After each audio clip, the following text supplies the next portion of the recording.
passion play you are about to see dates back 2,000 years. 2,000 years may seem like a long time to you who are from a country which was founded only 200 years ago. However, in the scope of the passage of time, 2,000 years is but a sneeze. Excuse me, Professor.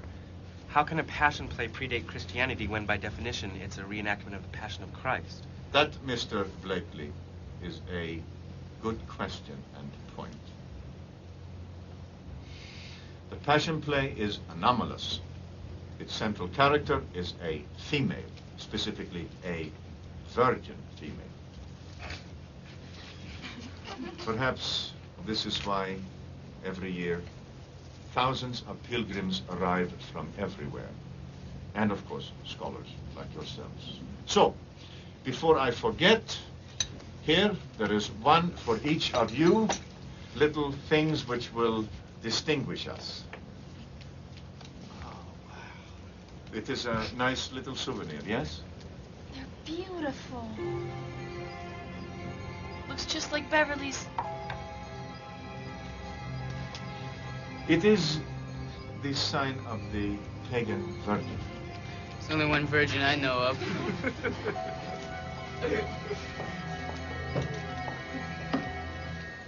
You are rude. The following film podcast frequently contains adult content, including foul language and descriptions of adult situations. Spoilers for the films discussed occur often. Listener discretion is advised. Now take it away, Dr. Rausch.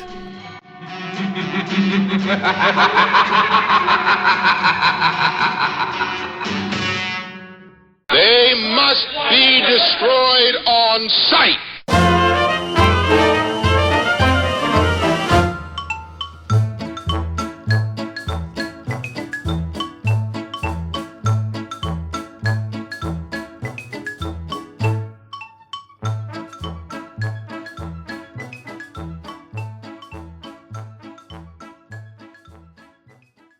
Okay, welcome to They Must Be Destroyed on Sight, episode 184. I'm your host, Lee, Gypsy Double Talk Russell, joined by my co-host, Daniel, a thief, not a killer, Harper. How you doing, sir? I'm doing great. Okay. That's all I have. That's all I have today. You didn't have like an Amelia Earhart joke or something? No. I've decided I'm not telling jokes today. Like I'm literally just going to make simple declarative statements. That's my goal for this podcast. Okay, well, fine then. And we're joined by our special guest, Matt Hot Soup Simpsun. How you doing, sir? Oh, I'm doing fantastic. Thanks for asking. Great. Matt is, of course, from the Compañeros Radio Podcast Network, is involved in several podcasts, and we'll get to those at the end of the show, of course. But, I've been on a couple of the podcasts in that network. Thank you very much for joining us. It's definitely a pleasure to have you on. Absolutely, man. I'm glad to be here. Yeah, all right. First off, we're going to be looking at something again. This is Jeff Williams' month. Might bleed out into December, so it's not really Jeff Williams' month. It's more like Jeff Williams' month in a week. Or something like that. It's the Jeff Williams series. The Jeff Williams series. The series, yes. The curated list. It's like the Criterion Collection, only it's Jeff Williams, and it's us. Yeah, so it's one of our listeners, Jeff Williams, who is prolific in suggesting films for us to review. We're doing a little series on that, and this time out, we're going to be doing, it's known as Beyond the Door 3 and Amok Train, depending on what version you own, from 1989. But before we get into that, we have a bunch of house cleaning to do. So first off, we're just going to go to our comments from listeners. And we have one from YouTube, and this is a good one. It's not one of the horrific YouTube comments. You need to not tell me if they're good or not. Just lay it on me. That's the way to treat the YouTube comments. Yeah. Okay, I'll remember that next time. I'll start reading it and see your horrific reactions to it. Yeah, it's great. Okay, so this is from Shadowman 4710. Why does any guest show up to this show when we do this bullshit every time? First off, I'm going to tell you, I don't even know why Matt invited me on any of his fucking podcasts to start with. So okay, fair enough. Yeah, I do. I like it. So please, I want to hear these comments. Okay, so Shadowman says, I've never actually seen The Woman in Green, although I think I might have it in a DVD collection of old mystery films around here somewhere.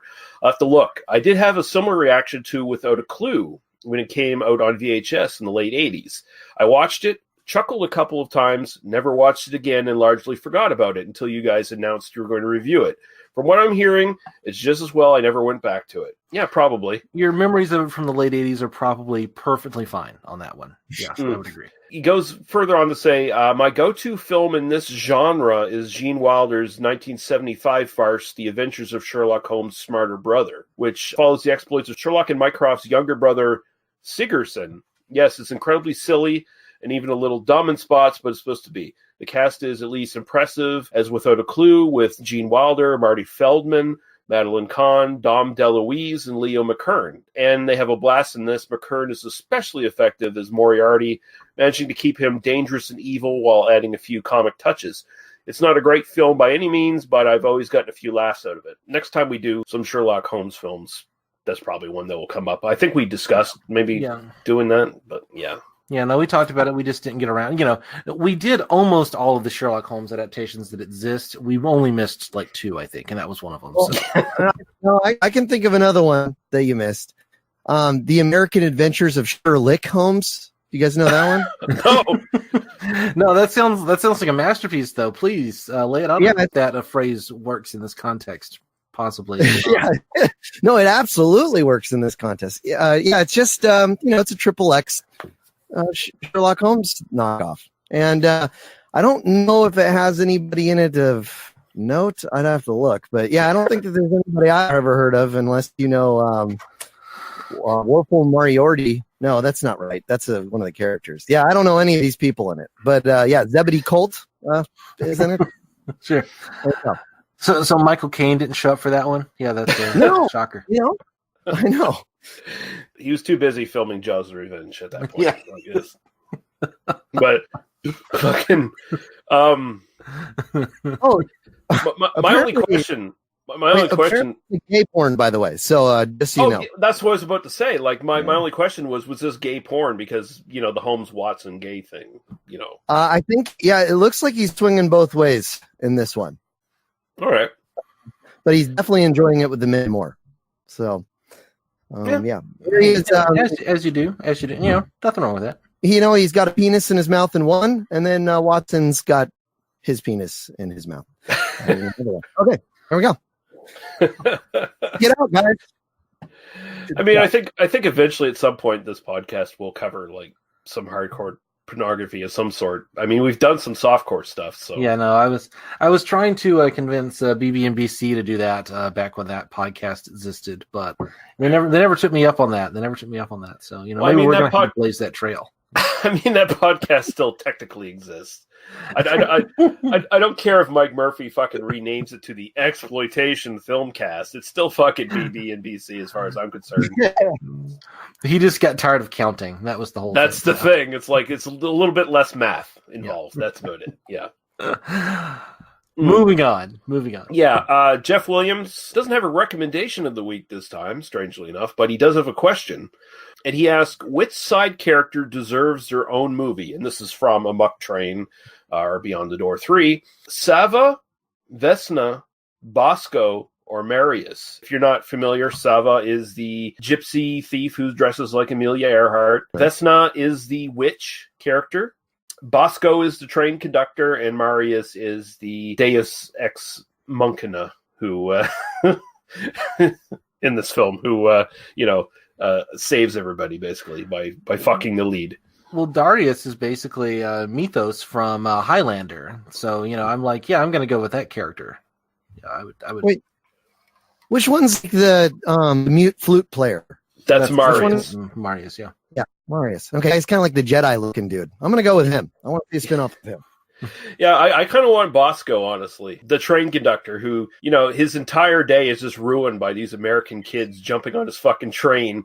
And the next thing you know, a Satanist decides, well, we got to possess this fucking train and kill the conductor and the engineers. And like this guy has a rich background. Like there's a part in this film where he pretends he doesn't speak English until one of them speaks Serbian to him. And then he's like, "Oh, well, I know a little English." Yeah. Oh, the hot one speaks my language. Therefore, I need to, at least pretend to ingratiate myself with these fucking assholes who are just going to get us all killed. This is great. Anyway, we're moving ahead into the review slightly. So we should, we should just cut off before we get into that. But yeah, we can move on now to the movie God game. Are you a god? When someone asks you if you're a god, you say yes! Movie God.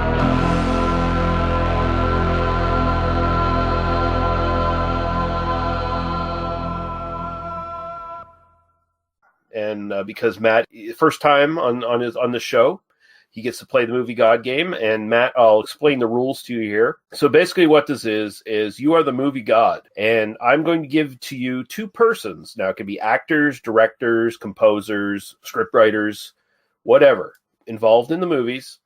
And you have to eliminate one of them from existence. They never existed. No, they're not in the timeline. So you have to consider that anything they were involved with in film never existed, and anything those films influence perhaps never existed. Wow. So, yeah. Yeah, so, we ripped this off from another movie podcast, which, as far as I know, doesn't exist anymore. But this was. We used to play this game all the time. It's meant to hurt. That's the goal. It's meant. He's going to give you two things that you love and make you kill one of them.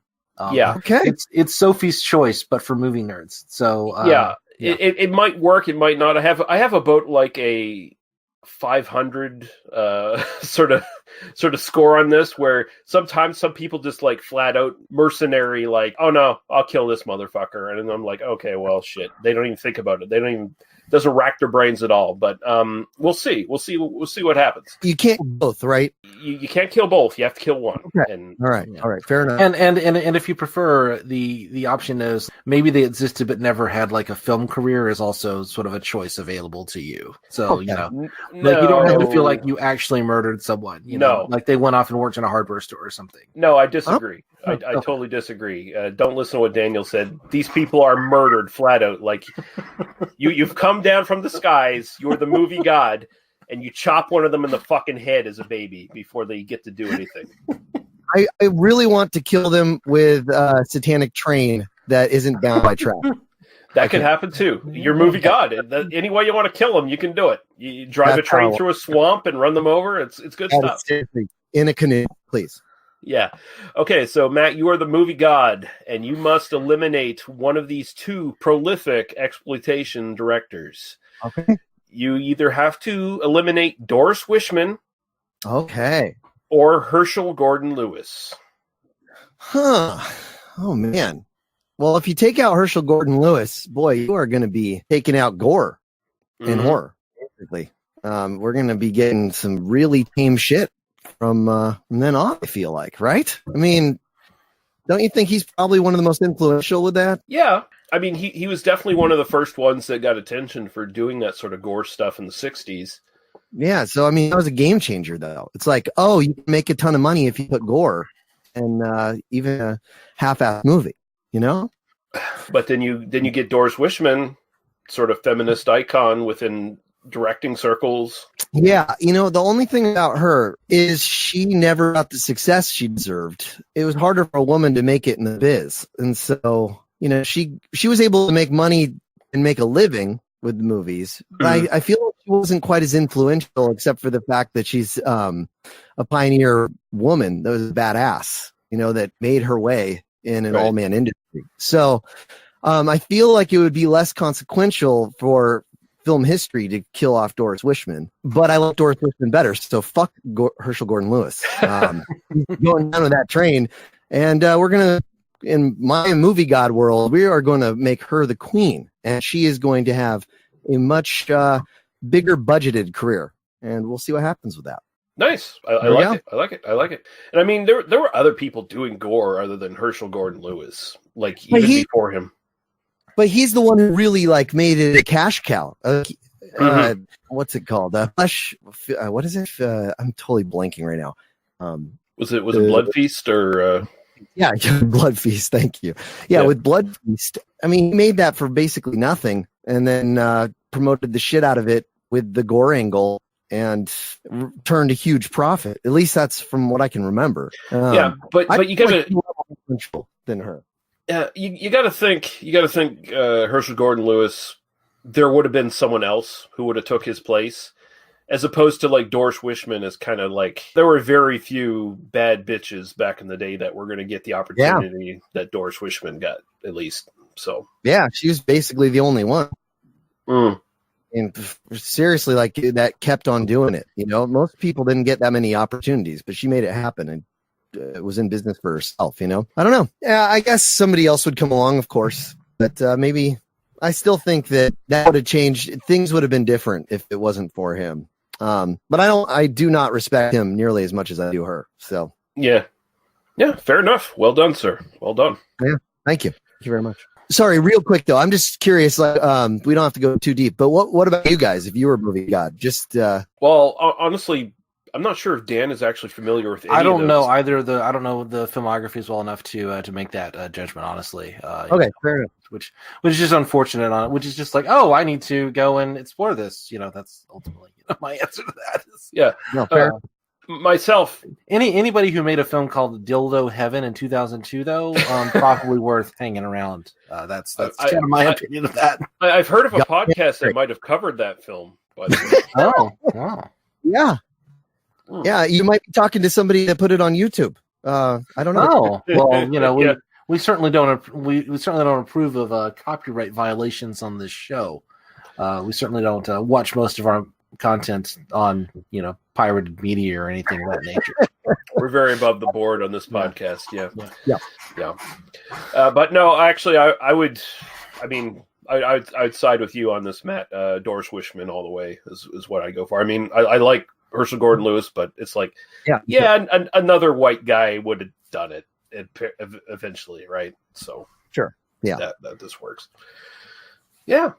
So we can move on now to what we watched in the last little while, and I'll throw over to you, Matt, if you have anything.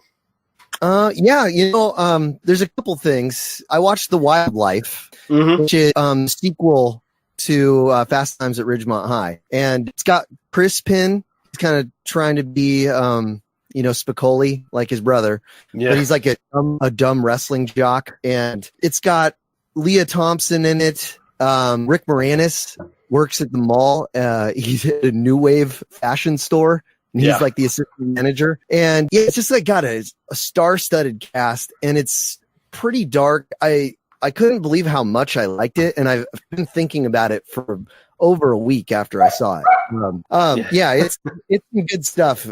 If you like Fast Times or those teen comedies from the 80s, it's the real deal. It's so weird though. It never came out on DVD or anything. I watched it on Laserdisc. You can get it in the Warner Archive now, but it's fucking dirty rotten shame that did not have more success. I do not get it. It's actually good, genuinely. Yeah, no, I agree. It's underrated. This is one of the movies they always used to play on A&E back in the day. And, okay. Yeah, I'm still like slowly collecting titles and stuff to actually do like some sort of article or some sort of write-up on shit that I used to watch on A&E, because like the majority of my entertainment that sort of like grew my love of exploitation films and stuff, strangely enough, came out on A&E, because they would just buy up anything they could buy, right? So that always played on A&E for some reason. And yeah, you know, I feel the same way about USA, because I don't know if you had USA, but the network. But USA Up All Night had Gilbert Gottfried and Rhonda Shear, and they would play, booby comedies and exploitation movies, some good movies too. You seriously could get a film education from that program, and it was on Friday and Saturday nights, and they'd do a double feature. Yeah, although the movies on that were like censored, right? Yeah, I mean, there's no boobs or anything, and or swearing, but I mean, you get the gist. It's not. The weird thing with A&E back in the day, they kind of played fast and loose with content. I basically feel like they just put shit on without looking at it, and they just let it go. So like, excellent. There's a ton of movies I watched in A&E that were like filled with gore and nudity, and they weren't cut very. Like, it felt like there might have been like a bare pass with the censorship or whatever. It's like, oh, we need to cut this and that, but at most part they didn't give a fuck. So I was seeing like I was a teenager and I was seeing like boobies and gore and shit on A&E, and I'm like, I love this channel. It's like, and of course they don't do that now. A&E is it's not even the same channel anymore. But you know, there was a brief period in the '90s where A&E was just fucking great. It was just showing whatever. So yeah, and then one more thing, real quick, that I watched was Tango Cash, which I had seen in a long time. Holy crap, man! The cast for this, it's like Sylvester Stallone, Kurt Russell. They're like it's a buddy cop comedy with them. Jack Palance, Brian James, Robert Zadar, Clint Howard. Every character actor is involved too. And it's just such a weird movie because Kurt Russell and Stallone don't really have good chemistry.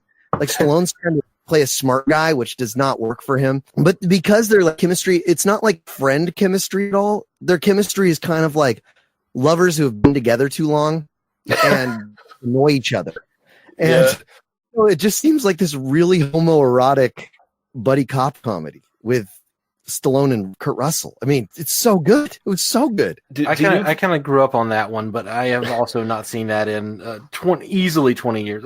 Probably closer to 30 years at this point. Now, do you guys feel with how Stallone is kind of like Stallone, Harrison Ford, all these old fucking guys, these action stars, how they seem to be like reliving their fucking old movies and killing themselves off and shit? You know, Stallone's already doing like the Rocky stuff. He did the Rambo stuff. You think he's going to do Tango Cash again and get Kurt Russell on board? I just checked the Wikipedia page, and like the very end of the Wikipedia page, it literally says, I will read it to you right now, because potential sequel. In September of 2019, Stallone revealed that he has a story written for a potential sequel. The filmmaker stated that he is trying to convince Kurt Russell to sign on to the project, though he anticipates the film will be made. Yeah, that's linked to Fandango. So Sylvester Stallone thinks it's going to be made, at least according to that one source. I can't see Kurt Russell doing that.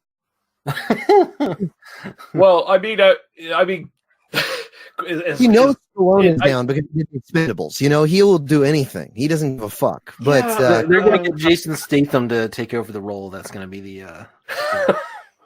Okay.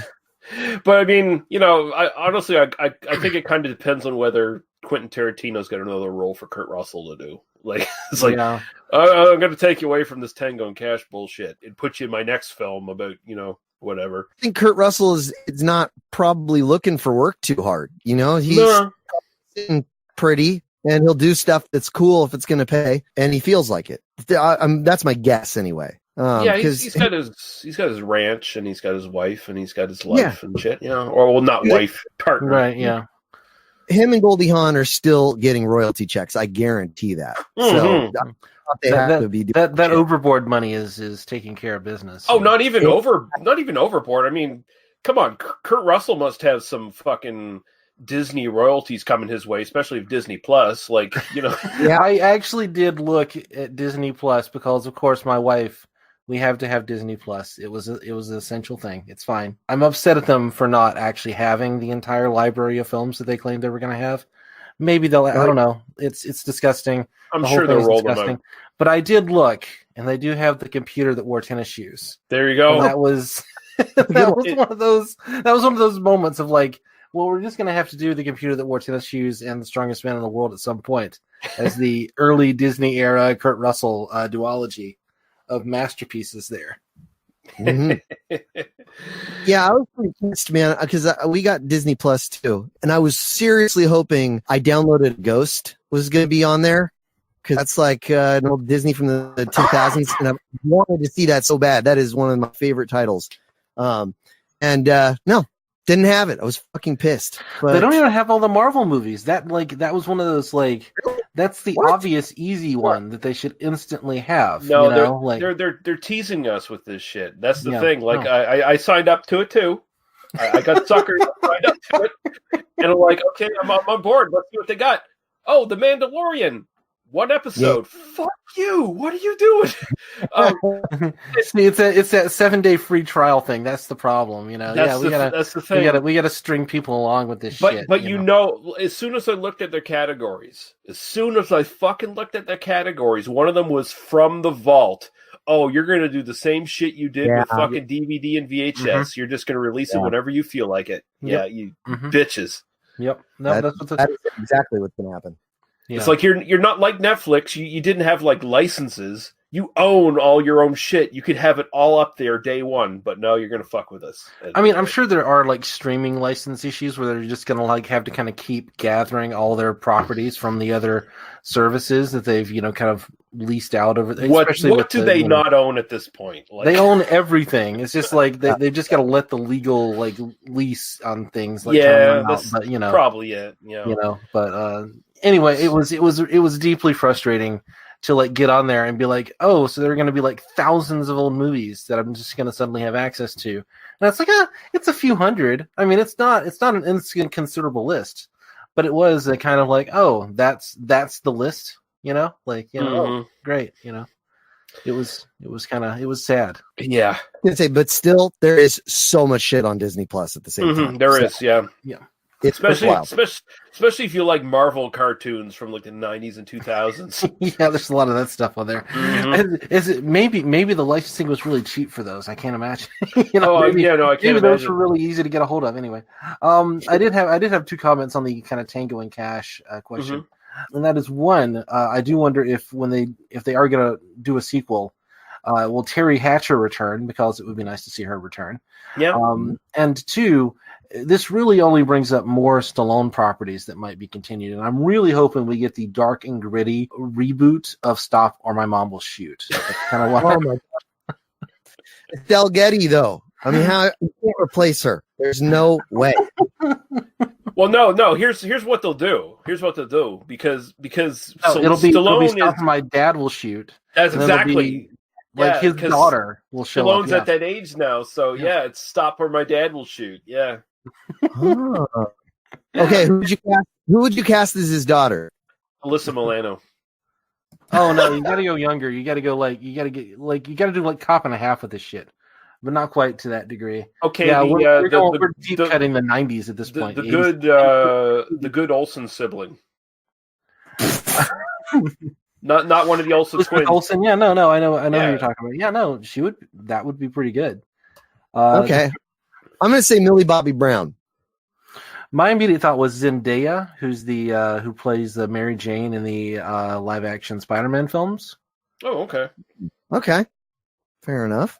Yeah. So you're saying that Stallone was racially he was cool, no. You got with either a black chick or like Maori or whatever from Australia or no. No, I think you don't even explain it. I just think you like don't explain it. It's just there. It just happens. Yeah. It's like Arnold Schwarzenegger in Commando. It's like, yeah, I'm all American. Yeah, totally. Oh my God, can we bring in Ray Don Chong as? Please do. Movies for a while, man. Yeah. I'll mention a podcast I've pimped here before. Movies they almost made or never made or whatever the fuck it's called. They recently covered the script for Commando 2. Oh, nice. That was never made. And wow, that goes places. I'll just say. I'm going to put a link in the show notes. Everyone should listen to this shit. And just like the stuff they came up with for Commando 2 blows Commando out of the fucking water. It's like Beetlejuice goes to Hawaii. Yeah. Commando goes Hawaiian. Yeah, no. That would actually make sense. Well, no, they actually said basically the new Rambo film kind of rips off Commando 2. The script for Commando 2. Yeah. So Attaboy, Stallone. Did you guys see that? I haven't seen it yet, no. Yeah, it's old man Home Alone, but yeah, it's pretty good, man. Paper thin characters. I'm a huge Stallone fan, so you just take that into account. But paper thin characters, barely a plot that matters, but enough to move you to a place where he just fucking kicks the living shit out of people, and it is so violent. There's like scenes where he reaches inside somebody's leg to break their femur and pull it out. It is so goddamn gory. There's so many severed limbs. It is so awesome. Nice. Yeah, no, it's been on my list to watch. So yeah. Yeah, high recommendation for me. Anything else, Dan? Or? No, I was going to mention something, but I feel like I can't top what we just did. So let's just move on. Okay, so for me, I'll mention Mandalorian. Yep. They put out 2 episodes. It's fucking great. I think it sort of fits within Rogue One. That almost feels like a separate thing from the main Star Wars shit, and that's what I like about it. It's very much its own story. You know, it's got that universe built around it, so you know everything's familiar, but at the same time, yeah, let's tell a spaghetti western tale within the Star Wars universe, and goddamn did they do it. The fucking soundtrack, everything is just note perfect. Fucking Nick Nolte is this fucking little sidekick character in the first 2 episodes, and it's like, wow, they shrunk Nick Nolte and did not put any makeup on him at all. Like, it's amazing. And I heard Nick Nolte in a Star Wars thing, and then my immediate thought was the old Patton Oswalt routine where he does Nick Nolte as Han Solo, because Nick Nolte was apparently like one of the people who was being cast for that role, and it's worth looking up. If I will not do it justice, but believe me, regardless of how you feel about Patton Oswalt in 2019, this is from like the late 90s, and it's absolutely phenomenal. This is like around the time that like the special editions came out, so this is like early period Patton Oswalt, and it's literally like imagine like drunken Nick Nolte as Han Solo whining to Chewbacca. That's beautiful. Chewbacca. Oh, Chewbacca, we gotta get this goddamn Falcon, you know. Goddamn Death Star. Yeah. No, but I watched it too. Did you get? Because I feel like I didn't actually like the first episode at all. Oh, really? Yeah, but I blame it on Dave Filoni. He's the guy, you know, who's done the Clone Wars. He was kind of George Lucas's understudy, and he's done this cartoon. So there's Clone Wars and Rebels, and he's directed those. But this is his first live action thing he directed. The first episode. It's got different directors each time, and so it felt really fucking janky. You know, like with voice acting and cartoons and stuff, they don't give a shit. They're just like, oh yeah, that's good enough. You know, whatever. It's gonna be computer animated graphics. The kids won't care. And that's what it felt like for the first episode. It just felt real sloppy, and they're like, okay, that's the take. Sure. That's fine. And with the second episode, it felt like it was way stronger. Also, though, with pilots of shows, you know, it has to warm up a little bit. But the thing I was going to say was it kind of gave me a Shogun Assassin vibe in the second episode. The second episode definitely does. I like you're that totally a right. lot. And I like that a lot. And you got that little, and you know, instantly everyone goes, "Oh, it's Yoda." Well, no, it's not Yoda. It's the same species as Yoda. It's a cute little Yoda baby, but you know, like that's the only reference everyone has for that species is Yoda. But but I thought it was cool. It's like, oh, your target is 50 years old, so yeah, it's just a baby one of those Yoda things. Yeah, he's like 700 or something. So. Yeah. You guys remember Yoda's the female Yoda in the prequels, Yaddle? No, I've never seen that. Yeah, she's like in the background of a scene, but it's a female like Yoda version, and it's pretty whack looking, just like the prequels are. I think everything in the prequels is pretty whack looking. Yeah, pretty much everything. Yeah. Yeah, but no, and you're right. The first episode jumps around to a lot of stuff. It's like we need to fit in a bunch of cool shit, and we cut scene to scene to scene, but no, by the time you get to the second episode, the story is really focused, and it's like, yeah, I want to see more of this shit. So that's kind of where I'm at. And Werner Herzog fucking kills it. Like, greatness. I love that the fact that Werner Herzog's like he went into this and everyone's been interviewing him about it. And it's like I don't know what Star Wars is, and I do not care. He was asked, "What's it like working with like such a legendary director as Jon Favreau?" And he's like, "I haven't seen any of his movies. I've never seen any of his movies. He was the light to work with, but I've never seen any of his movies. I've never watched any of them." And you know he's not lying. No, he's not making that.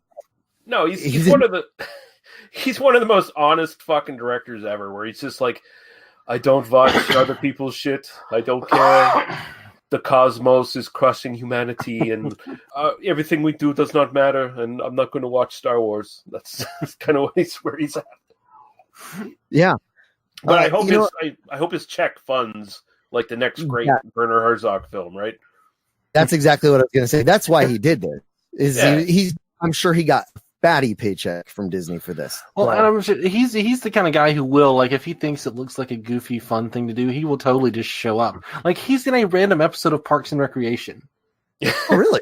He's like a weird guy selling a house in the last season, the bad season of Parks and Recreation, and he shows up and he's just the guy selling a house, and it's like, gee, that is Werner Herzog.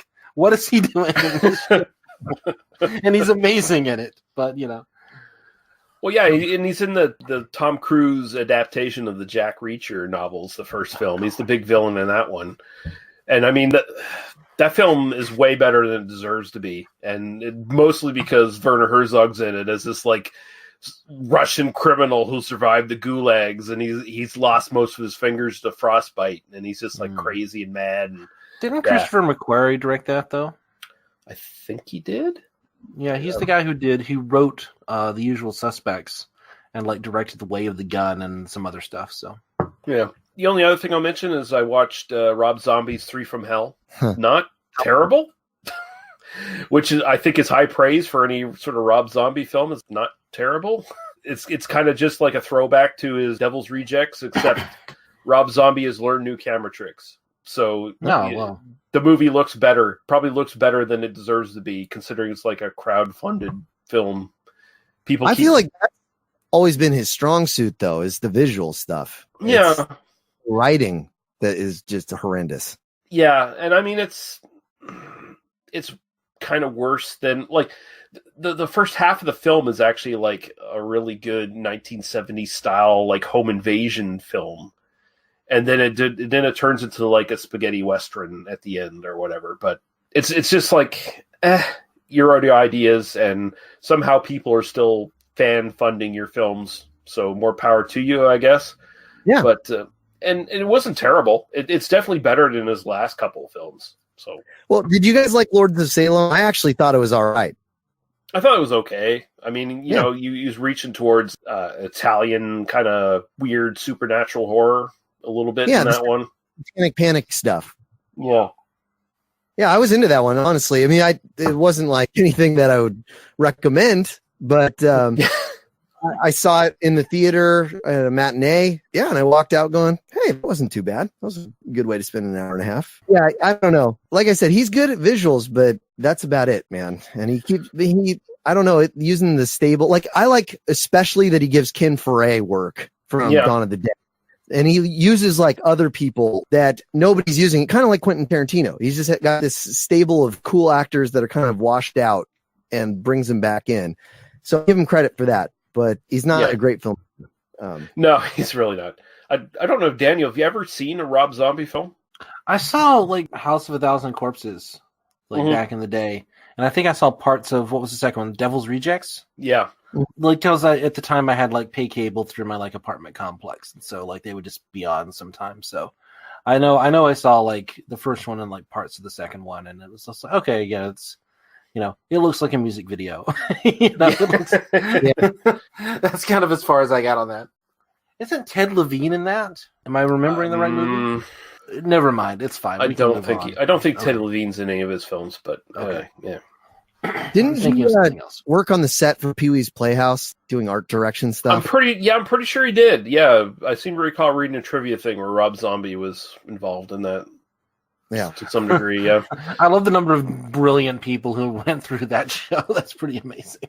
Yeah, yeah, brilliant people and Rob Zombie. They all went to that show. Thinking totally. All right, so we need to move into our movie at some point, or else we're going to get really angry YouTube comments. Oh well, yeah. That's the way. That's the only way we get really shitty YouTube comments is if we take too long to get to the movie. So. Hey, all you assholes listening on YouTube, I'm going to put a timestamp on here. I've been doing that for the latest episode, so fuck you. Wow, that's very thoughtful. Yeah, I mean, I've gotten enough complaints where I have to do it. So we're going to take a quick break. We're going to play some podcast promos. By the way, Matt, you never sent me the promo for your podcast. You should do that. I have one ready, too. I just haven't done it. I'll send it to you. Awesome. So we're going to play some podcast promos, a little bit of music, and we're going to come back with Beyond the Door 3, a.k.a. Amok Train. How about throwing a little beach party for yourself and letting these people to get to know you oh so better? Hey kids, it's me, your good friend Alistair, here to tell you about a wonderful movie podcast called Get Soft with Dr. Snuggles. What happens is, every 2 weeks, the love of my life, Siobhan, and I are joined by a cast of friends, family, internet weirdos, and special guests to guide you through the wild and woolly world of erotic thrillers and softcore films. Everything from alien abduction, intimate secrets, to Zarita, Passion's Avenger, and all points in between. Check it out now on iTunes, Spotify, or wherever you get your podcasts.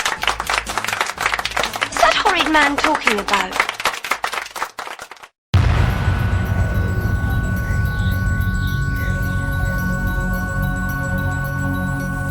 Bad movies.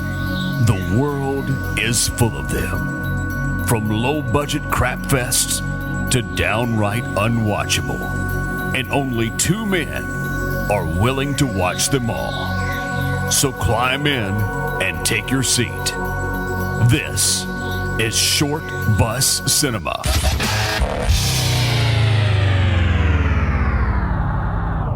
Let's do it. Hey everyone, this is Johnny Krug from Kruger Nation. And this is Rick Morgan from the Helming Power Hour. And we have decided to team up and take you where no one has gone before.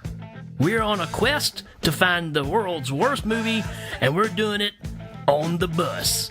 Driving through cult classics in every genre to find holy grail of bad movies. So if you're looking for something different and more fun than you can stand, then climb on in. Short Bus Cinema is a proud member of Legion Podcasts. That's right, yo! Short Bus Cinema. We love to watch the movies you hate.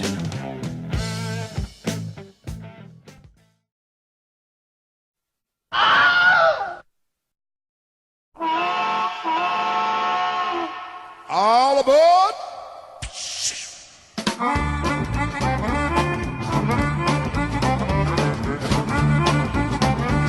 Meat Fisco, take my baby away.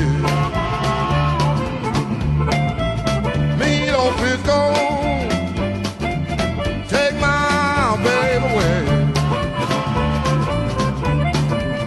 Well, I've been hoping, I've been trusting, my baby will come back home one day. Well, big people just don't understand. One big people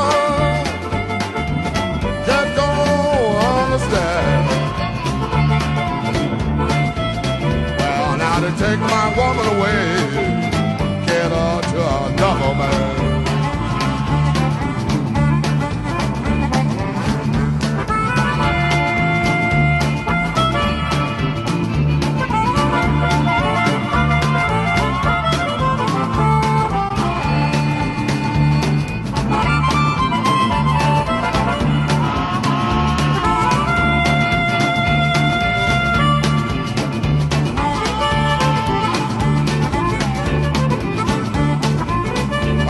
You're trembling while the train goes round the bend. Down in here trembling while the train goes round the bend.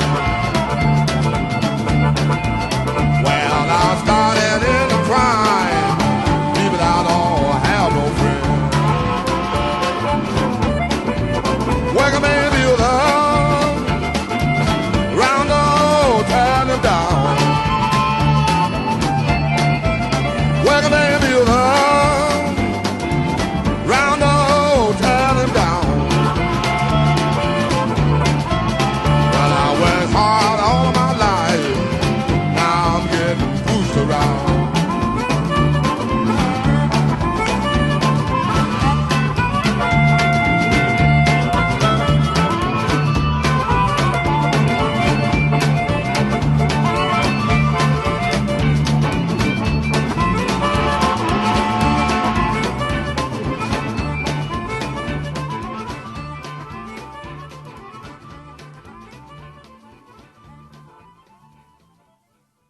All right, Beyond the Door 3, a.k.a. Amok Train.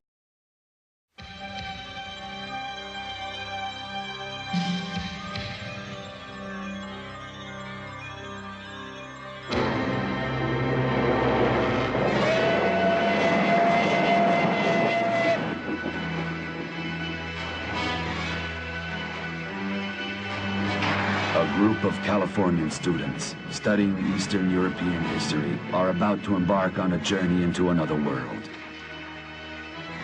A land of superstition and living hell. Anybody speak English? A journey into fear. They escape for their lives on an old train pulled by an evil force, headed towards the door of hell.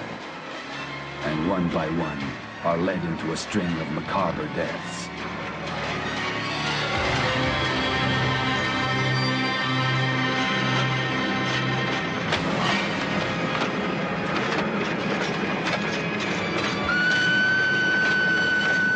Beverly is now designed to be the chosen one.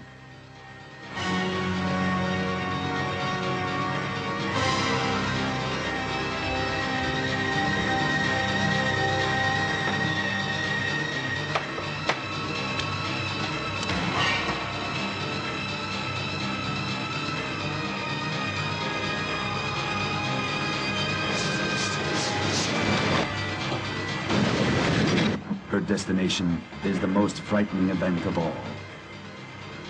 The Passion Play. The coronation as the Princess of Darkness.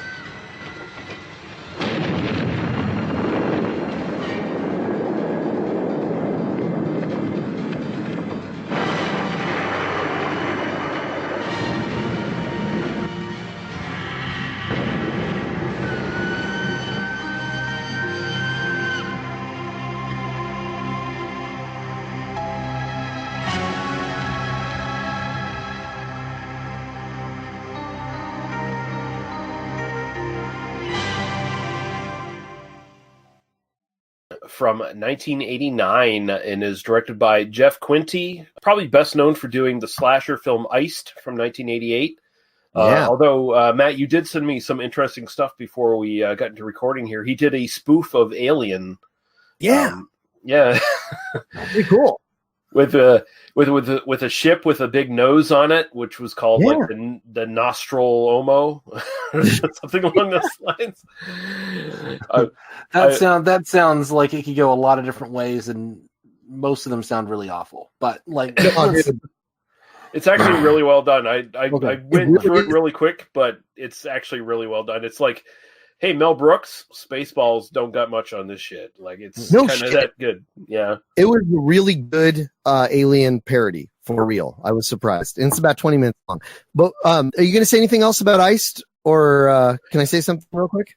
Yeah, no, you go ahead, because when I was on your show, I didn't get this as one of the trivia questions, and I'm kind of sore about it. So I'm just not going to say nothing. Fair enough. Yeah, so Iced, it's a slasher in the snow where people like die with an icicle through the eye. It's pretty awesome. Yeah. But it's famous because it has Lisa Loring, who's Wednesday Addams from the original Addams Family. That's right, yeah. Yeah, and you can see her boobs in that movie.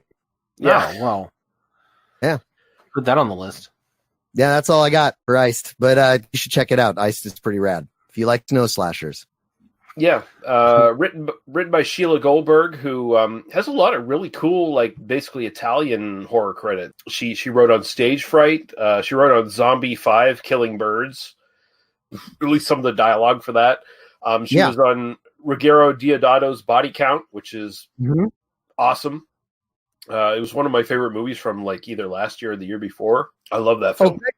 Can I say one more thing? Because we're done with Jeff Quinty, right? Okay, so after he only did 3 movies, and he did like a TV movie with Linda Carter called Lightning in a Bottle, but he started writing for cartoons, and he did like Street Sharks. You know that show? Yeah. Yeah, the Teenage Mutant Ninja Turtles ripoff with sharks that have rollerblades. Yeah, I think they made toys with that too, didn't they? Sure. Oh yeah, they did. Yeah, it's like biker mice from Mars, samurai. Street Sharks. And then he also wrote for Animaniacs. Yeah. And then Chicken and Cow was another one too. But yeah, okay, go ahead. I just wanted to say that. Good job. Jeff Quinty sounds like a pretty cool guy. No, he had some interesting credits. Like his career is definitely, it's like it went from one thing to another. Like it's just like night and day. Like yeah. Yeah. So Sheila Goldberg also, she was in like I said, Ruggero Deodato's Body Count. She also did Umberto Lindsay's Ghost House, which is it's like this film in a way, because it's one of those ones where they titled it to a series that it actually doesn't belong to. It's actually known as Evil Dead 3 in Italy, which is whoa. Yeah. So, you know, there's definitely a connection here. There's some a little bit of synchronicity in this, I guess. So this is starring Mary Conhert as Beverly Putnick, Bo Svenson, well-known actor Bo Svenson, as Professor Andro Molek, Victoria Zenny as Beverly's mother. Did I say mutter? Oh, mutter. Savina Gersak as Sava, Sarah Conway Samira as Christy, William Geiger as Kevin, Alex Vitale as Angel, Ron Williams as Larry, Renee Rancourt as Melanie, Jeremy Sanchez as Richard, and Igor Pervik as Maris. And I do have a synopsis here from someone called Blythe379 on IMDb. A shy co-ed and her classmates travel to Europe to see a ritual. With a satanic professor with them, he lures them into deadly traps to become sacrifices to Satan. One co-ed is a virgin, the main key to bring Satan back to life. But can the co-ed lose her virginity before Satan controls the world? That's a terrible synopsis.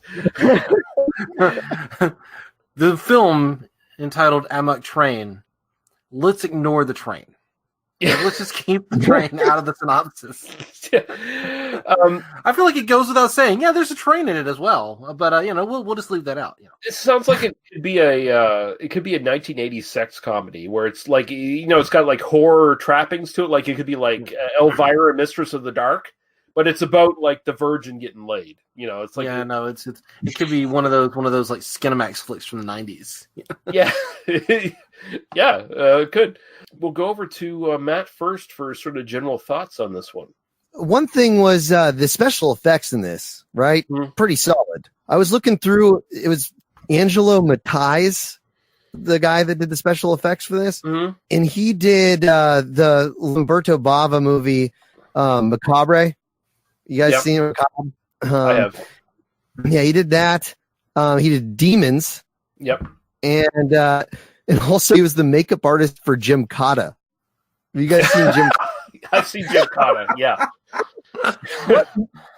Make Jim Cotta. I mean, there's no like monsters in that movie. I don't know what. But yeah, I thought that was funny. So yeah, just general thoughts on the movie. First 30 minutes, a little bit of a slog, but after that, holy fucking shit! This is insane. This is a one of a kind movie. You got a killer train possessed by the devil that it is not bound by tracks. It can go off road. It can do whatever it fucking wants, and it will cut off your head. I really am all about this. I've never seen anything like this, honestly. Yeah, Dan. I would largely agree. I mean, you know, it does kind of take a while to kind of get moving there, but then once you get on the train, it's definitely one of the greatest of the like anti-mass transit propaganda films. Ultimately, it definitely makes me go, you know what we need is an interstate highway system. That was definitely on my mind. Made in just as communism was falling, and the Yugoslav wars were about to start happening, and et cetera. So I can imagine this was really all about the kind of pushing propagandistically the idea of personal transit rather than mass transit on the Yugoslavian population.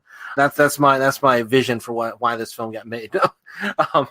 It's a really really fun little horror flick. You're right. I think the effects are pretty phenomenal. There's one a guy gets cut in half, and it's a pretty horrific in every sense, basically. I mean, it's really well done. I do love the The one thing is, I watched this in the YouTube version, which had no subtitles in the when they're speaking Serbian sections of the film, meaning that I'm sure there's stuff going on in those scenes that I would like to have known what's happening.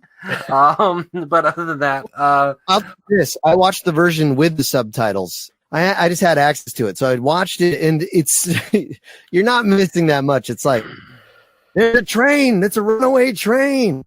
It's going to hit another train. It's like everything. It's pretty spelled out in the movie. Yeah, no, I pretty much gist of that. I was like, okay, these are the officials in the Department of Trains or whatever in Serbia, and some of them are Satanists. Some of them are like in on it felt like some of them might have been in on like the Satanist plot. Did I did not pick up on that? But okay, maybe I'm wrong then. Maybe I'm wrong. I'm not saying you're wrong. I'm just saying I didn't pick up on it.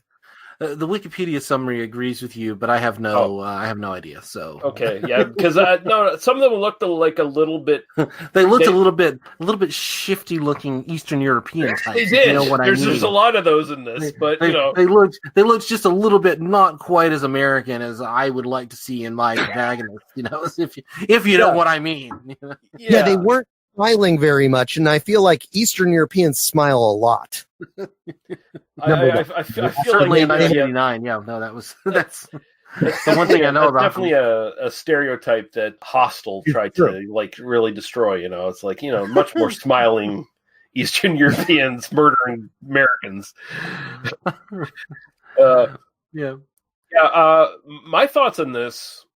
So this is a first-time watch for me, and I think this is actually one of the best sort of late-period Italian horror films, because this is 1989. This is when Italian horror films were in the fucking toilet, where most of them were just absolute total shit. And I think this actually tops some of Argento's stuff from this period. Like, I think it's legit that good, and I actually kind of think this is a bit of an unsung Euro folk horror film, because it's got that clash of modern world and like old world European kind of thing going on, and I think it's like really just well highlighted with cinematography. Like even you, Dan, watching the sort of shitty YouTube version of this, a lot of the stuff looks really good. Like it's just so well shot, and I'm like, and wow, it's really made on a budget of like $8. I mean, this is not a everything, all the money went into the train effects and the gore effects. Like that's where the money went. Yeah, certainly not into paying professional actors. That was certainly not something that was done here. Bo Svenson is the only professional actor in this cast. Right, everyone else is like first time. Matt actually shared with me some interviews from one of the DVD versions of this, and the producer he went into this basically saying, no professional actors. Ovidio G. We're going for this verite style by which you don't want to actually pay people. Got it? The producer of this was Ovidio G. Asinitis, or I'm probably butchering his name, but it's literally Asinitis. It is Asinitis. Okay, yeah. So he had a pretty lengthy interview about this. No, we hired unprofessional actors with Bo Svenson and just let it play. Like, we just let Bo basically direct them and then like teach them how to act as we went along.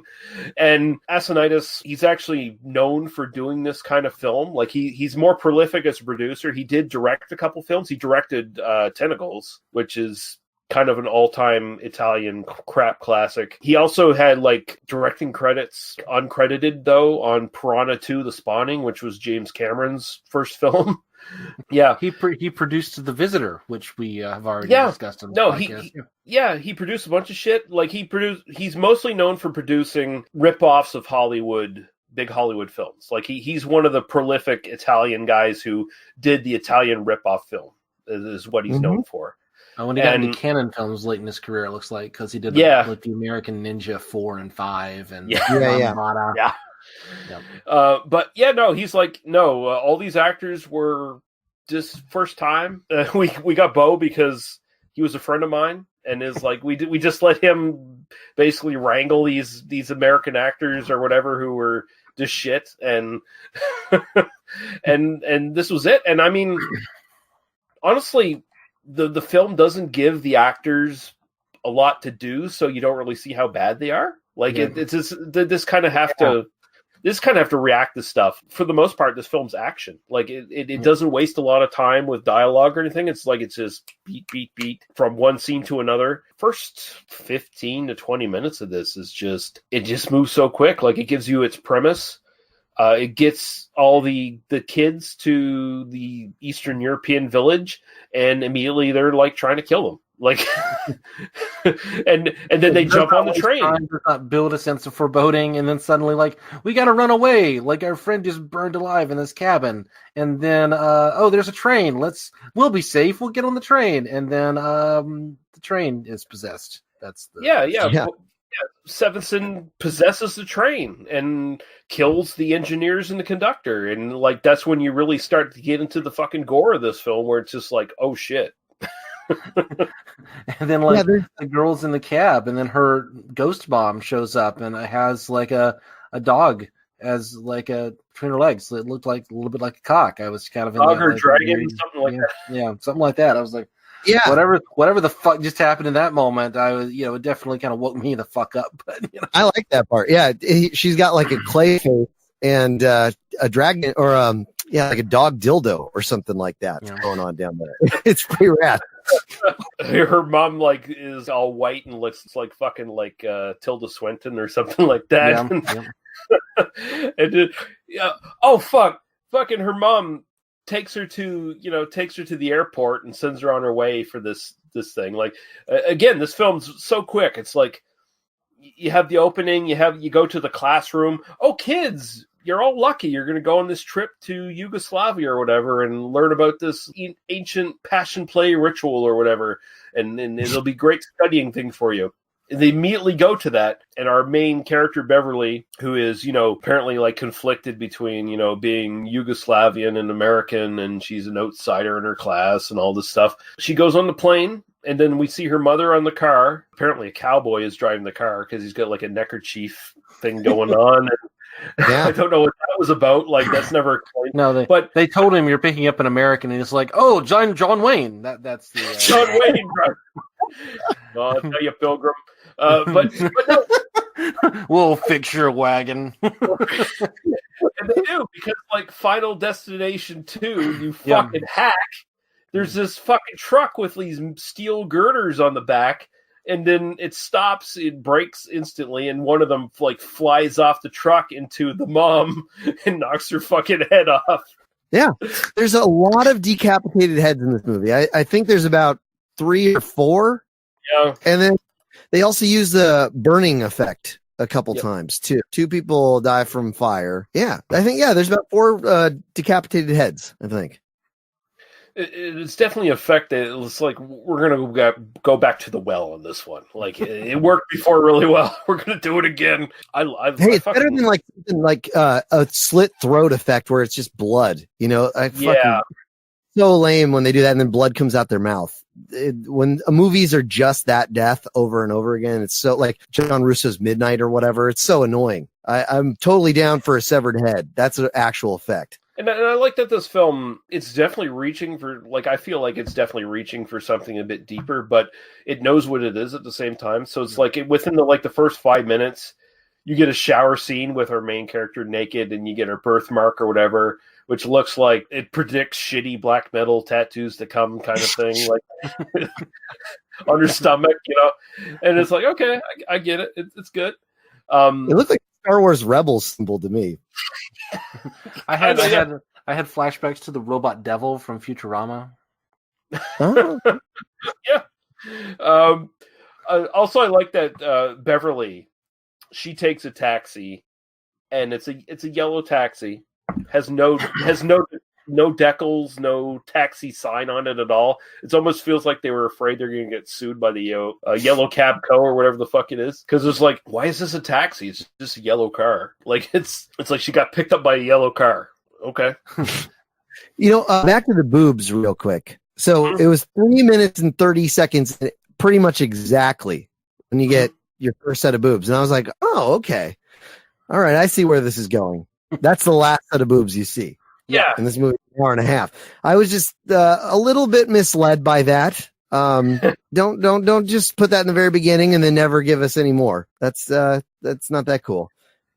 It's deceptive. It definitely is. But I mean, at the same time, it's, later on you get a potential sex scene that just ends up in a really great gore gag where, that everything else. It worked. But I'm just saying that I just don't like the false advertising of that. That's all. Yeah. In principle. I loved the movie, but in principle, don't do that. Don't put it in the first 3 minutes, 30 seconds. Put it halfway through the movie or something, Although, I guess there might be like an underpinning of her being shy about her sexuality and stuff because she's a virgin. Because like her mother walks in on her and she's like, "Shit, Mom, get the fuck out of here." And her mom's like just this nice immigrant woman who's like, "Oh, just checking up on you, dear," and shit. And like, we got to get ready for our trip and all that stuff and get you to the airport. And it's like, "Mom, get the fuck out of here."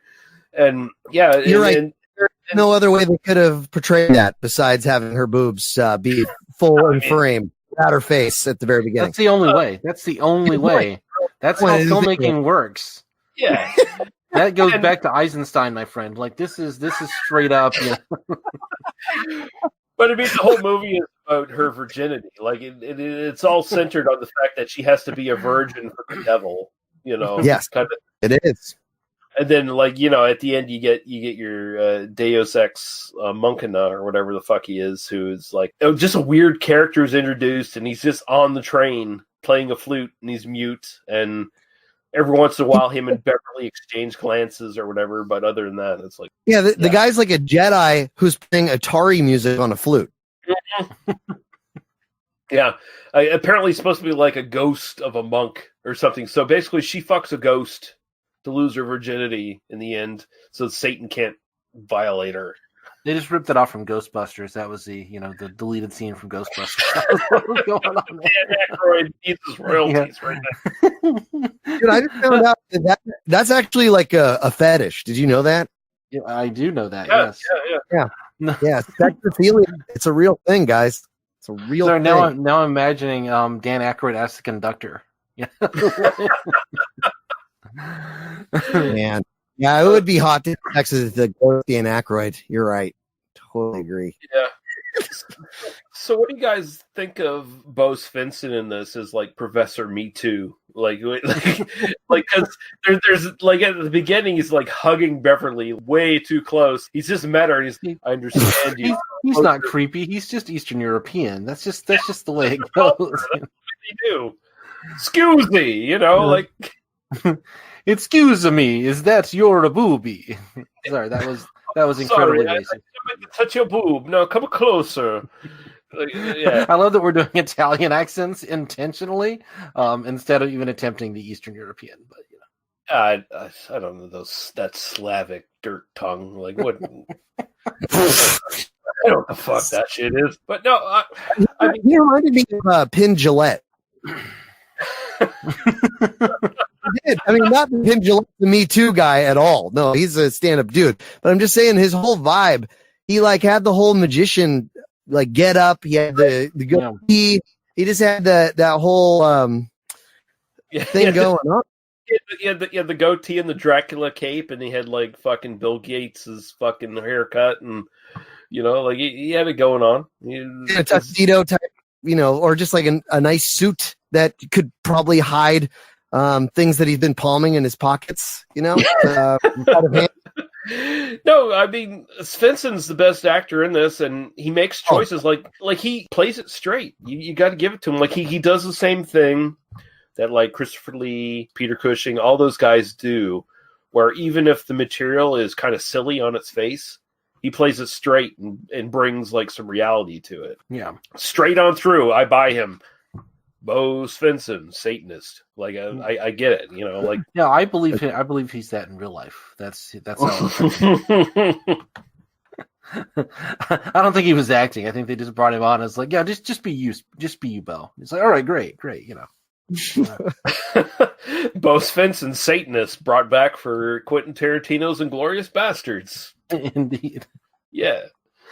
But no, as silly as some of the premise of this is, even though like I think the film does do a lot to explain the way the film goes, the different beats of it kind of like they make sense within the context. This is a really creepy kind of Euro folk horror film in a lot of ways, just with the shots in the woods, with these are just locals they hired as extras and shit, as the creepy villagers and shit. That stuff's all really effective. That works really well as far as I'm concerned. It reminded me a bit of The Burning in some of the gore sequences, some of the which is a slasher film as opposed to kind of supernatural horror. But I mean, there's an element to that in terms of the some of the kill shots.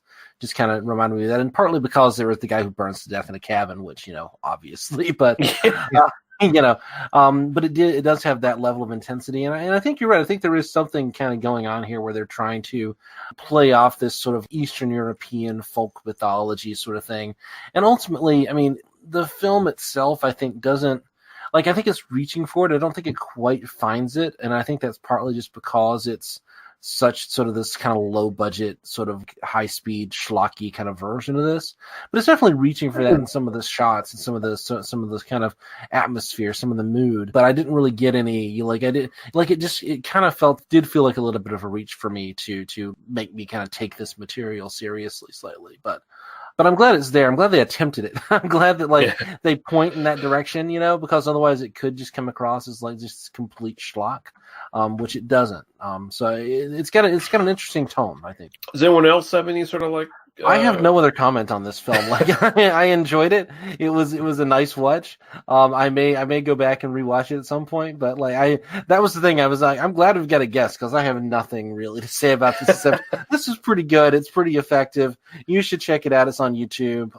And some of the gore scenes will stick with me for a while. But other than that, I have no particular comment. Yeah, I mean, I give this a super duper high recommendation. But I mean, Lee, it sounds like you think that this had momentum from the get-go, and I definitely did not feel like that. I was kind of like, it felt a little bit slow, and then boy, does it pay off though, man. And it's not like halfway through the movie; it's about 30 minutes in or 45 minutes in. Or, I guess that is halfway, but it's about 30 minutes in that you're just like, holy shit! Once the train, it is a slasher with a train. What the fuck? Yeah. It's so crazy, and that this train can go anywhere it wants to go.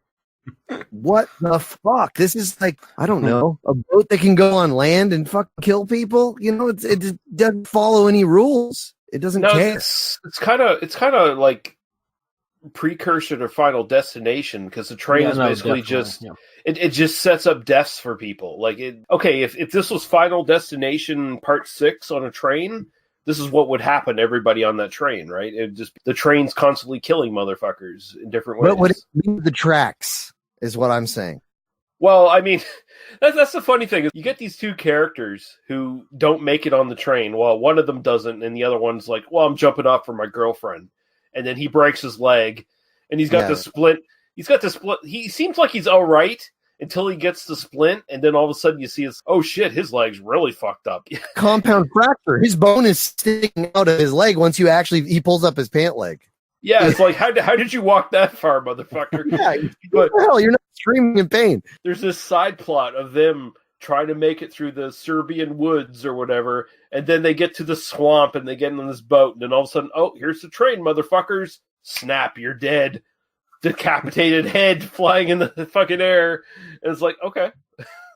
I don't know why they did that, but apparently they had a reason. You cannot escape the train. The train. It kills people in a swamp in a canoe. What in the hell? That is I've never ever even dreamed of that possibility of a train doing that. No, this film goes beyond what you expect. It definitely just leaves your expectations behind.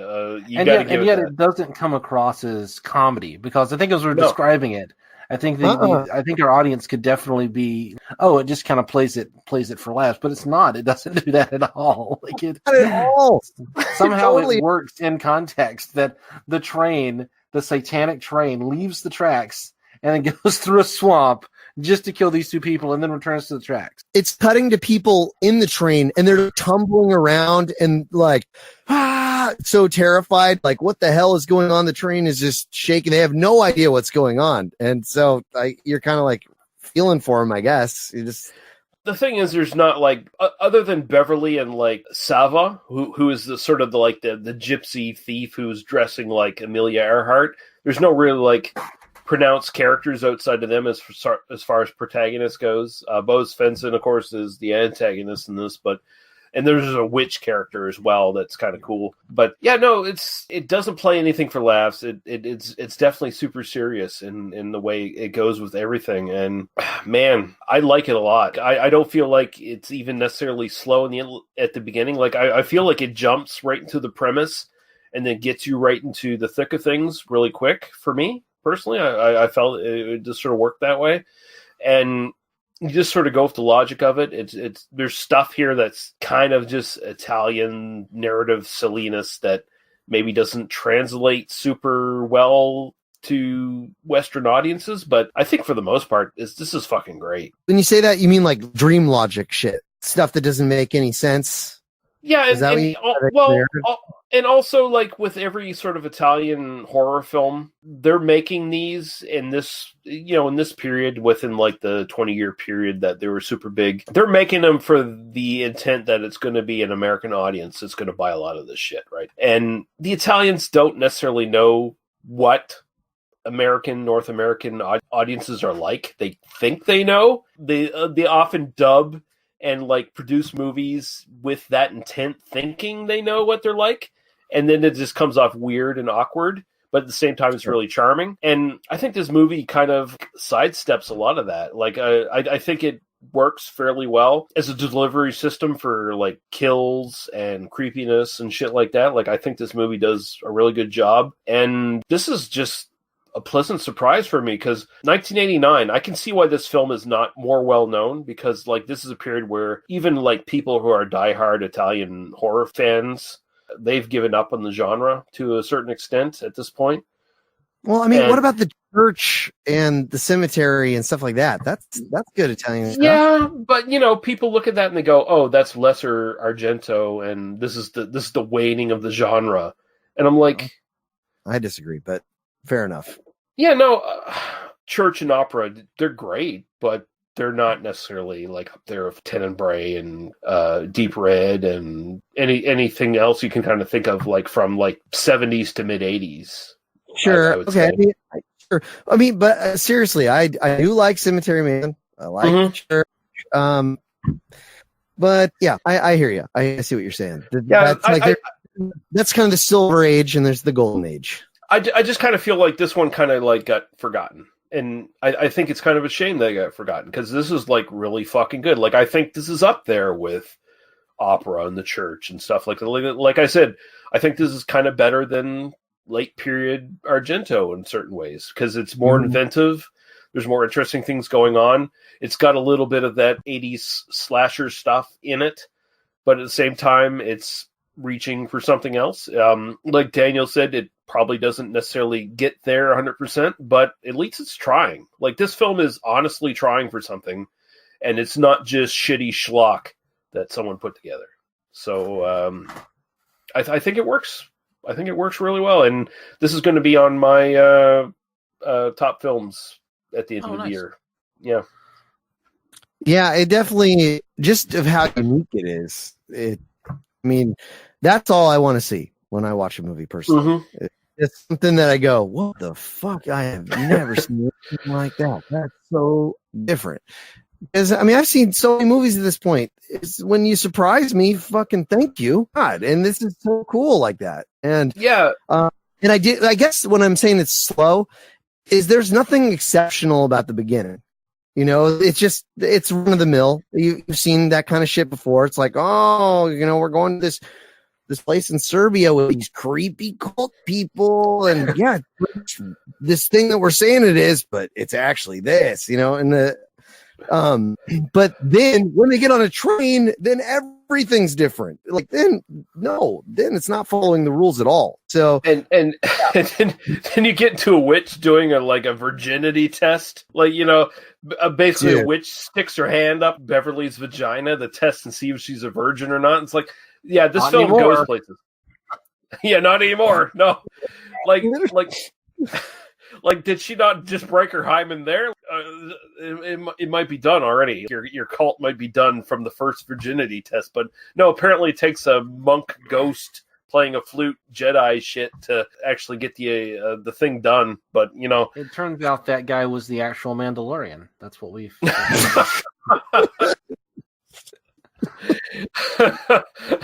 We're going to find out in a few episodes. He's going to take off his helmet and it'll be that guy. You're right. He's going to pull out his flute and he's going to be like, I got to sit on a train for the next 900 years. No, he put his helmet on for that. That's what he did. Wow. Yeah, but I think... Wait, so this just got released on Blu-ray then, right?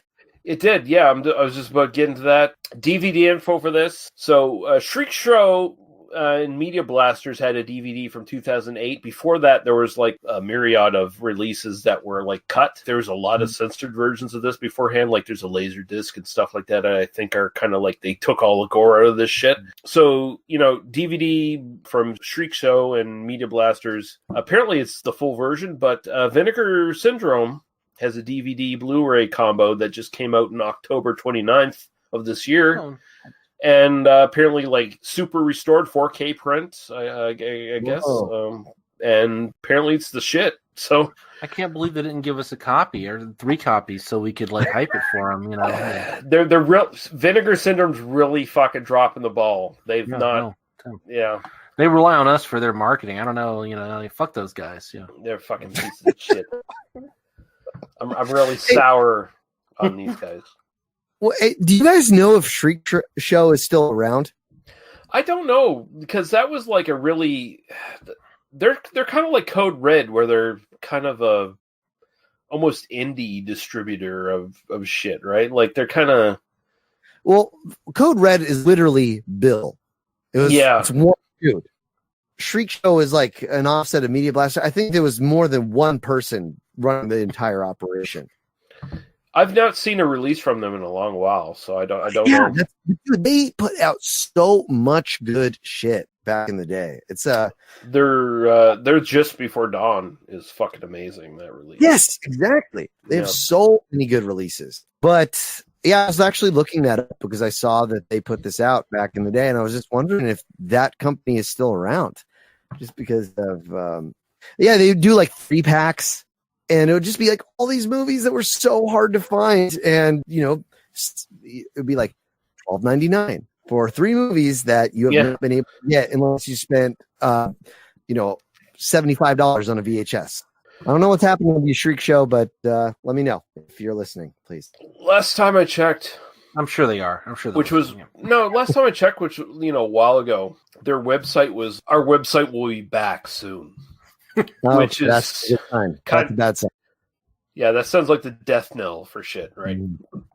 So a little bit of trivia here. This is, you know, the original Beyond the Door is an Exorcist Omen ripoff. I've seen the second film by Mario Bava, which was known as Shock, which is a ghost haunting story. And basically the producers, Asanitas basically said, like, the producers is like, let's call this Beyond the Door 3, even though he wanted to call this The Train. And so that's what you ended up with, and Amok Train, of course. Also, I just want to mention the score for this. Carlo Maria Cordillo. He's known for doing these sort of like late period Italian horror films. He did these sort of cheap, sort of Casio keyboard style scores for stuff. He's best known for doing Troll 2. Although he did a lot of these sort of Italian ripoff films, like he did like 2020 Texas Gladiators, which is a Road Warrior ripoff, basically. He did Ator the Fighting Eagle, which is a Conan the Barbarian ripoff. He did Absurd. He did Pieces. He did the American version of Pieces. And he also did Enigma and a couple other things. Zombie 5 Killing Birds. He did that as well. He did a bunch of like stuff in the 80s. He's his most prolific period. But hey, Lee, so wait, what do you mean the American version of Pieces? Just like the American release of it? Or from what I understand, he contributed pieces to the American version of Pieces. Apparently, like, some of his music is not found on like other releases of it, from what I can understand. Okay, I see. I thought you were like saying there's a remake of it, and I'm like, or something like that. Okay. Oh no. If there's a remake, wow. What the fuck were you thinking if you made that? Yeah. All right. So, Matt, it was an absolute fucking pleasure to have you on the show. Yeah. We'll have you back again. Yeah. Awesome to be here. You are at least a half a Renaissance man. You do podcasts. You also have a band. You do some other stuff. I know you won The Price is Right one time in your life. I did. So this is your chance. A breath of fame here, man. Look at that. Yeah. It's on YouTube too. You can see him win The Price is Right on YouTube. It's on there. I'll tell you a story right now about winning The Price is Right. When I was doing it, my whole goal of being there was to goof off, and I did not care about anything. But my buddy, who's like this borderline autistic dude, cool guy, but he memorized all the prices of everything. So once I was up there, I was like, I know I'm going to win. There's no way. He's sitting in the front row. He's giving me all the fucking signs of like the prices. There's no way I'm not. So I was not nervous in the least. And so like in between each commercial, I keep unbuttoning another button on my shirt. And so by the very end, when I'm at the Showcase Showdown, my shirt is like wide open, right? And so I win, and Bob Barker gives me a hug. And you can see this in the actual video on YouTube. And he gives me a hug, but he accidentally went inside my shirt. And his hand nipped on my nipple. Barker. Yeah, accidentally. That accidentally happened. It's pretty amazing though, because you can just see my shirt get pulled to the side, like down my shoulder.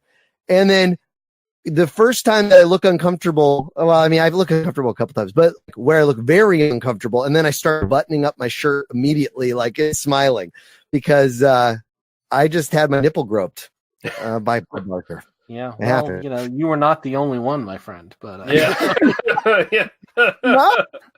maybe on the camera I am, but yeah. From the stories we hear about the models on that show, like he was spaying and neutering pets, but certainly not himself. That's not at all. Not at all. But yeah, Matt, anything you want to pimp? Here's your chance. Well, yeah, we have our podcast, Movie Melts. It's on the Compañeros Radio Network, and we cover grindhouse exploitation and basically just what the fuck movies, the ones like this, that make you scratch your head and go, wow, that is something special and unique. We also have a show called Songs on Trial, it's a podcast called Songs on Trial, where we listen to songs and judge whether they're guilty, not guilty, or not guilty by reasons of insanity. And then my buddy Alistair down in Australia, him and his fiance have a show about softcore called Get Soft with Dr. Snuggles. And that's also on our radio network, and I highly recommend that one. Lee, you've been on that one. Yep. Yeah. Great show. It is. It's a very good show. They are a delight. Yeah, so that's all I got to pimp. All right, awesome. Daniel, where can people find you on the interwebs? I've never been on The Price is Right, but I have, I have my own like area of things to worry about here, which is I track neo-Nazis and alt-right figures and terrible human beings, and I do a podcast called I Don't Speak German, where I talk about the things that I've learned from listening to their podcast for 3 years and watching their YouTube shows, and it was called on Twitter, like, to me, this is one of the darkest podcasts that exists, and it's like, that wasn't the goal, it was certainly, but like, it really is like, people want to slit their wrists listening to it, but they force themselves to because they think it's important. But yeah, no, it's pretty good. Go check it out. It's at idon'tspeakgerman.libsyn.com, and you can find me on Twitter at Daniel E. Harper. Awesome. Dude, and you are fucking a very, very strong man. That sounds like, whew. I thought my Songs on Trial podcast was pretty brutal, but that sounds a lot more brutal than that. Well, he's legit had death threats, so yeah. Yeah, no, I'm saying that sounds fucking intense. That is like the real deal, Dark. Wow. We can talk about this when we're not being recorded any longer. How does that sound? I'm sure we can. Yeah. And you can find us at tmbdos.podbean.com, where you can find our Apple Podcasts, YouTube, Facebook links. Go to Facebook. our group there. This is the best way to get in contact with us, find out what's coming up on the show, and recommend films at the same time. You could be the next Jeff Williams if you are prolific enough in recommending films. And but until next time, thank you very much, Matt. Thank you very much, Dan. And thank you very much for everyone listening. And we will see you again when we see you. Goodbye. Cheers.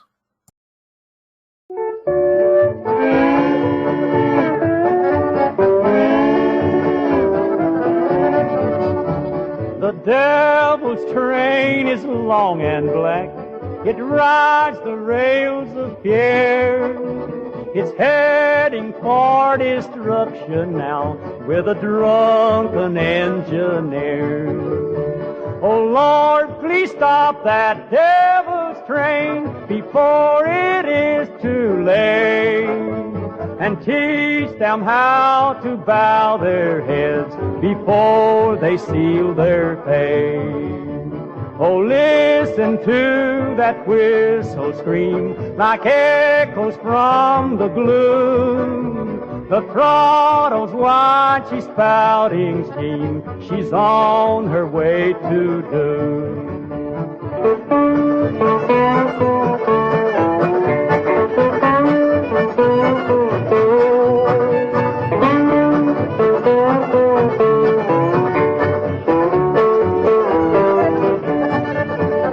The devil's train is long and black.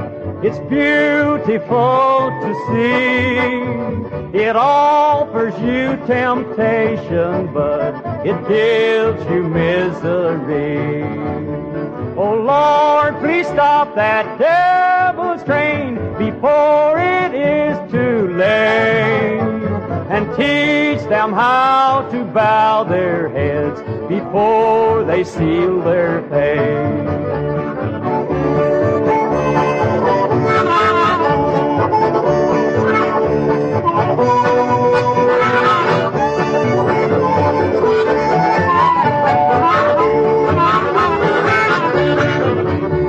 Oh, come and ride the glory train where happiness is free.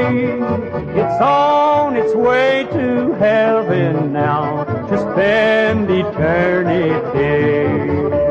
Oh Lord, please stop that devil's train before it is too late. And teach them how to bow their heads before they seal their fate.